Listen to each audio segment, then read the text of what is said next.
um levantamento sobre o perfil de mulheres atendidas no chamado Espaço Lilás em casos de suspeita de violência sexual no Espírito Santo, gente, apontou o seguinte: 69% delas examinadas, né, através do Departamento Psicossocial do Instituto Médico Legal de Vitória, elas são crianças e adolescentes. Há pouco a gente falava do ECA, 35 anos, onde que a gente falha, né, na proteção dessas crianças e adolescentes. A gente tem mais um dado alarmante para incluir neste debate. Esse é um trabalho, gente, desenvolvido pela Polícia Científica aqui do Espírito Santo, dados de 2019 a 2024.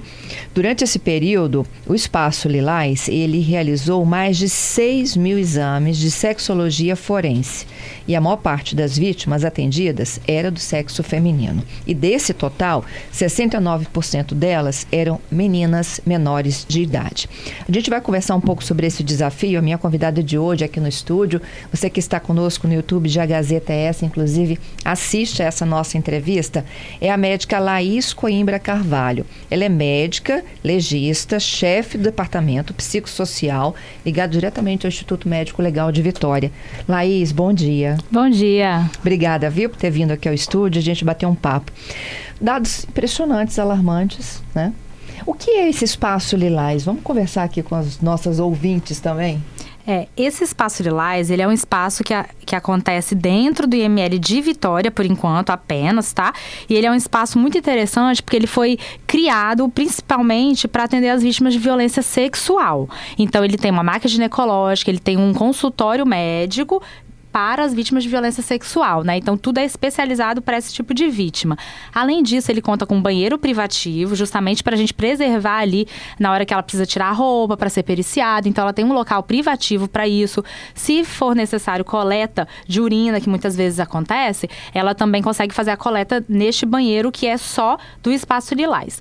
Além disso, nós contamos com uma equipe multiprofissional, que além das médicas legistas, que predominantemente hoje em Vitória são do sexo feminino, nós temos também uma sala de atendimento psicossocial. Então, lá nós temos psicólogas ou assistentes sociais da Polícia Civil, que atua cuidando também dessas vítimas, acolhendo ali, tanto as vítimas como uma família. Porque geralmente chega a mulher com as crianças, né? Com uma ajuda, uma tia.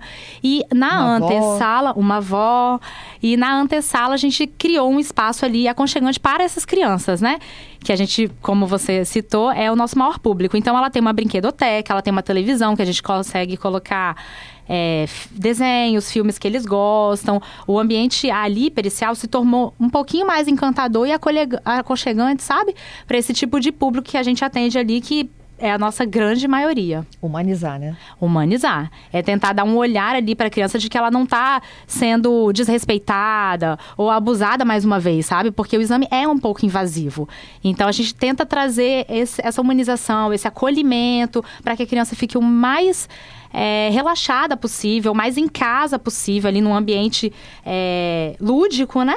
E que aí ela consiga fazer essa coleta, esse exame que é tão necessário para poder a gente conseguir passar para a Polícia Civil, para os delegados de polícia, um vestígio, algum tipo de lesão que a gente consiga verificar ali naquela vítima no momento do exame. Porque isso configura a prova, né? Isso, exato, policial, exatamente. Né? E o abusador, efetivamente, ele passa a se tornar o acusado. Exato. Ele sai de suspeito para acusado. Exato, mas é muito importante relatar que ali a gente busca, como você mesmo falou, algum tipo de prova, que ali é a prova material dos vestígios que vieram ali fruto do exame ou de lesão corporal ou de conjunção carnal e coito anal, que são os exames que a gente mais faz lá. Só que, para delegado de polícia, não é só a prova material que importa, tá? Isso é muito importante relatar. Que, algumas vezes, a prova material, ela é muito fugaz. Então, ela acontece e acaba muito rápido. Então, a gente não consegue coletar. E a gente também tem um prazo para essa coleta, tá? Então, se a vítima não chega a tempo desse prazo, que a gente costuma dizer que é até para coleta de vestígio, tá? É até uma semana, em média. Então, assim, isso prejudica bastante o nosso exame, mas não quer dizer, isso que a gente sempre conversa com a vítima, com a mãe, com o responsável, não quer dizer que essa vítima não foi uma vítima de violência sexual, porque nós temos aí vários tipos de atos libidinosos, como passar a mão, molestar, que muitas vezes nem deixam nenhum tipo de vestígio, tá? Então, existem outras provas lá pro delegado, testemunhal, depoimentos. O próprio relato da vítima. O próprio relato da vítima, que tem que ser bem contundente, tem que todo mundo dar bem valor àquela... Porque às vezes é uma criança, né? Então todo mundo fala assim, criança, não sabe o que tá falando. Então assim, tem os profissionais da Polícia Civil também que conseguem fazer essa escuta qualificada, tá? E trazer esse meio de prova também. E aí o que me assusta é isso, assim, dos mais de 6 mil, que já é muito, né? Atendimentos de exames da sexologia forense, nós temos quase 70% deles meninas e menores de idade. Exatamente. É um dado bem alarmante, assim. Eu confesso que até na hora de eu compilar, sabe, consolidar esses dados, eu fiquei bem assustada. E é importante também dizer que mais de 80% desses 6 mil exames que você relatou, 84%, se eu não me engano, são de crianças e adolescentes. Então, assim, sexo masculino, quando junta, vira 84%, se eu não me engano, sabe? Então, assim, é muito grande. Por isso a gente tem esse público e essa sala tão acolhedora, porque, pensa, 80% dos nossos atendimentos são de crianças e adolescentes, então é bem... É um dado alarmante e a gente vê que muitas vezes as crianças, ainda assim, elas têm medo, né? De falar, de ninguém acreditar nelas.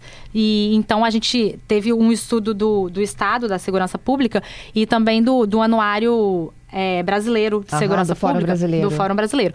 Que ele constata que provavelmente temos até 61% de subnotificação. Então, assim, se a gente só tem um dado crescente de 2019 até hoje, a gente só aumentou o tanto de exame de sexologia, imagina se esse dado fosse o sabe?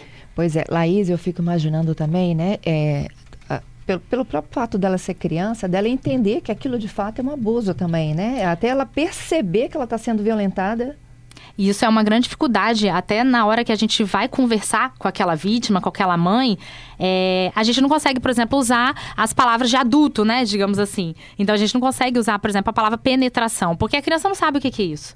Ela não entende, então a gente tem que ser bem, assim, conversar na linguagem dela, para que ela entenda também, tá? Sim. Que às vezes parece até uma linguagem chula e tudo, mas é o jeito que ela vai poder entender e poder nos relatar que tipo de abuso é esse que ela sofreu, né? E aí vocês contam com a ajuda de quê? Da assistente social, da psicóloga? Tem que entrar no universo dela. Isso aí. Então, a gente sempre faz o exame junto com o responsável legal, de preferência a mãe. Quando tem um pai, a gente, na hora do exame, da procura do vestígio, a gente pede para ele se retirar por ser do sexo masculino. A gente entende que é pai e tudo, mas a gente entende que ali é um ambiente mais íntimo, né? Então, a gente sempre pede a ajuda da mãe, de uma responsável. E quando a gente não tem ali, no momento, por exemplo, só o pai trouxe, a gente pede para uma policial, mulher também, entre para fazer o exame conosco, sabe? Tudo para proteção dessa criança e não exposição mais do que essa criança já foi exposta, né? Muito bom. Laís, onde são esses casos mais frequentes? É dentro de casa? No Fórum de Segurança Pública, lá diz, e nos nossos exames também é bem fácil de verificar, são no âmbito de sua residência, sabe? Então, geralmente, o abusador é um conhecido dessa criança. Então, é um vizinho, às vezes é um tio, às vezes é o próprio pai, às vezes é um padrasto, sabe? Então, às vezes é um primo, acontece com meninos, muito caso de primo, de amiguinhos da rua. Então, os abusos, em grande maioria, acontecem dentro de casa mesmo. Em segundo lugar, é a via pública. Mas aí, provavelmente, o público já não é de crianças e adolescentes. Aí já são das mulheres que são abusadas em via pública mesmo. E esse projeto de vocês de acolhida, você disse que inicialmente vocês estão com a estrutura dentro do ML de Vitória, né? Mas vocês devem distribuir para outras unidades de vocês no estado? Isso. Nós já estamos buscando essa equipe aí de assistentes sociais e psicólogas para poder atender Norte, Noroeste e Sul. Então, nós vamos colocar dentro do IML, do SML, Serviço de Medicina Legal de Linhares, de Colatina e de Cachoeiros de Itapemirim, para poder ter essa abordagem com todos os tipos de vítimas em todas as regiões aqui do nosso estado. Só que vale lembrar que 2.692 casos aconteceram na região metropolitana, tá? E a segunda região que mais acontece esse tipo de estupro é no norte, com 897 casos. Então, assim, já reduz bem quando a gente fala de interior, sabe? Então, nós estamos preparados mesmo aqui na região metropolitana, que é onde mais acontecem esses casos de estupro, ou que são mais notificados, né? Porque interior também, a questão familiar muda muito. Então, talvez a gente não está chegando nessa criança que está sendo vítima de violência. O Espírito Santo tanto que tem hoje a maior taxa, né, do Sudeste de violência sexual contra mulheres. Exatamente, é a maior taxa que saiu também no Fórum de Segurança Pública. É assustador, assim. Lá fala que é questão de minutos que uma mulher ou criança está sendo abusada aqui no nosso estado, sabe? Isso é muito...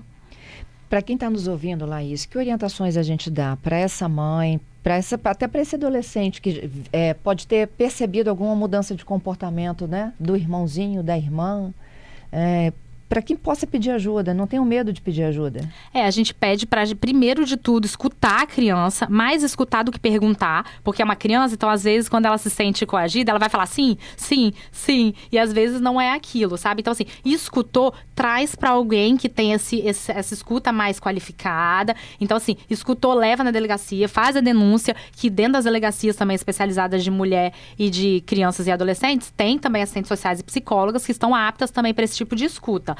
Lembrar que não é um sintoma ou uma fala que vai ser patognomônico, que a gente chama do estupro, sabe? Uhum. Então é um conjunto de sinais e sintomas e, claro, a escuta dessa criança. Então tem que ouvir o que ela tá dizendo, assim, com bastante seriedade e levar isso pra frente. Porque aí deixa que o inquérito faz o seu papel de investigação, sabe? A porta de entrada desta família é a polícia. É a delegacia de não, polícia. O IML é encaminhado pela polícia. Exatamente. Né? No IML só fazemos exames que os delegados de polícia solicitam pra gente formalmente, tá? Uhum.